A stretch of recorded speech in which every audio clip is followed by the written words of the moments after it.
Hey guys, AntVenom here, and welcome back to another Minecraft video. Now, before you guys murder me for the title of this video, I do actually want to show you guys one very simple trick for getting some of the most insane terrain generation you'll ever see in vanilla Minecraft. It is actually one very simple trick. And the way that you do it is when you are generating a new world and you go into more world options, you set your world type to be customized. Then you go to the very last page or the second to last page and change this option called height stretch. By default, for default terrain, it's set to a value of 12. But what you want to do is bring this value down, and the lower this value goes, the more insane your terrain is going to get. However, this value is quite exponential, meaning as you set the value lower and lower, it's going to go pretty slow at first, like the amount of insanity that you see, and then it gets really fast at the end. So the difference between 12 and 6 is a lot less than the difference between 6 and 0. So if I actually tried to generate this terrain on video on a brand new world, then it would lag out my game because I am recording here.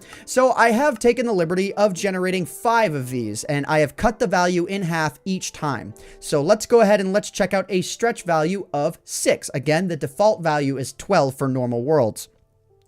So what you are going to find is that most of the terrain is pretty much usable and for the most part quite normal. However, when you start reaching more mountainous terrain, then the terrain just gives up and goes almost completely insane here. Like, I don't think something this insane would generate with a standard world. Maybe if you were like really lucky. However, as we check out the other areas here, like the plains biomes and the roofed forest biome, you can see that things overall look quite normal. So the terrain here is quite usable. And something else to consider about this option as well is that as you lower the height stretch value more and more, you're going to get less usable cave system areas, because this area that has the water will generate deeper and deeper and deeper, thus cutting off cave systems that are down below the earth. So I figure that this is a pretty good mix if you just want some insane terrain, but you don't want everything to be quite insane. So go ahead and check it out for yourselves. So, all right, let's go ahead and let's move on to the height stretch of 3.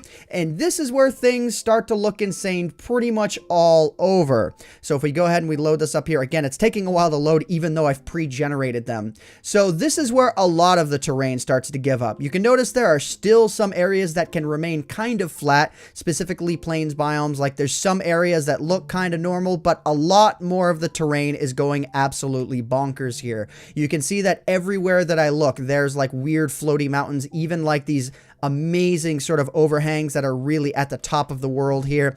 But it takes a little bit, like, meaning it's not everywhere. So let me go ahead and let me show you guys some options where the terrain really gives up and gets really insane. So let's go ahead and let's save and quit here and check out cutting the option in half again. So going from 3 stretch to 1.5.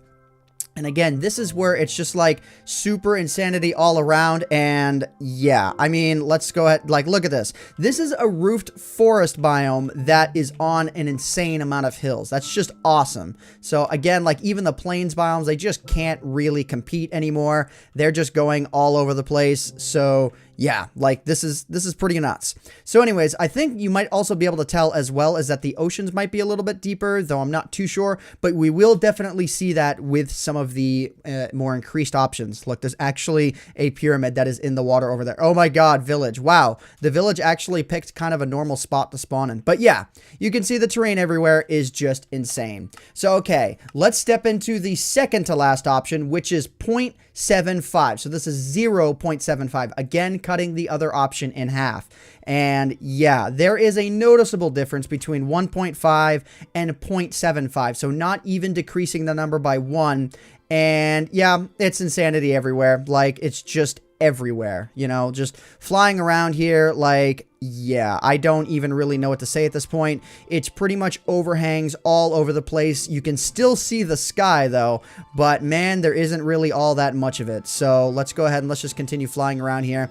As I generate the terrain, it's going to go quite slow. And you do want to bear in mind when you're doing this, if you use it for an actual survival world, that you're going to experience some tick lag. The mobs are going to go kind of slow, and you're just going to have to deal with block lag as you're playing a map that is this insane.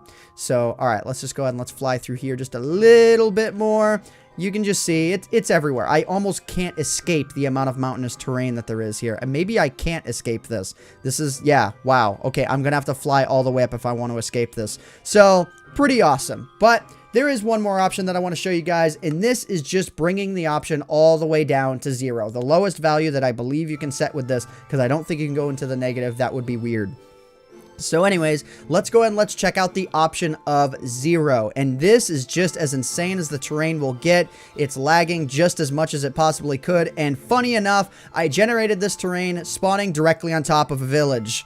Yeah, and the village generated pretty much from the height limit all the way down to 0. You can see that I'm about at the height limit right now. Like, the height limit, I believe, is 255 or 256, and the top of this house is at, like, 255. It is at the height limit. So, let's go ahead and let's head down this area here, and you can just see there's just no such thing as normal terrain anymore. It just doesn't happen with the height limit like this. This village is just completely destroyed. I don't understand how these villagers want to live in a terrain like this, but they're doing it because, you know, why not? They're villagers. They run their own lives, and you can't tell them what to do.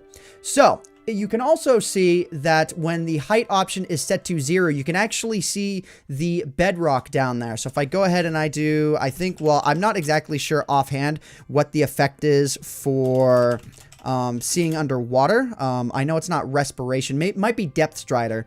But anyways, let's go and let's check out. Let's see. Effect, AntVenom, Minecraft. No, not depth strider. That's an enchantment. But anyways, let's go and let's do night vision here. And then set it to that.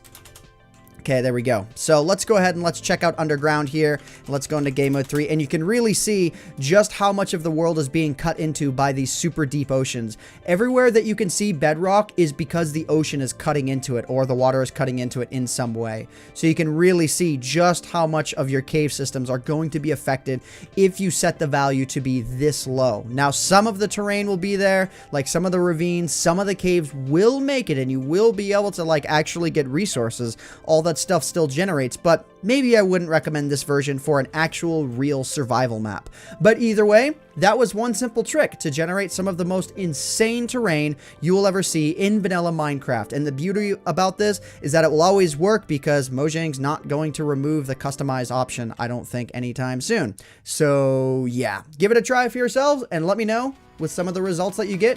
Feel free to send me some pictures on Twitter at twitter.com/AntVenom. And if you guys did enjoy this video, a rating would be highly appreciated. But anyways, guys, I hope you all have enjoyed. My name is AntVenom, and I bid you all farewell. Thanks so much for watching.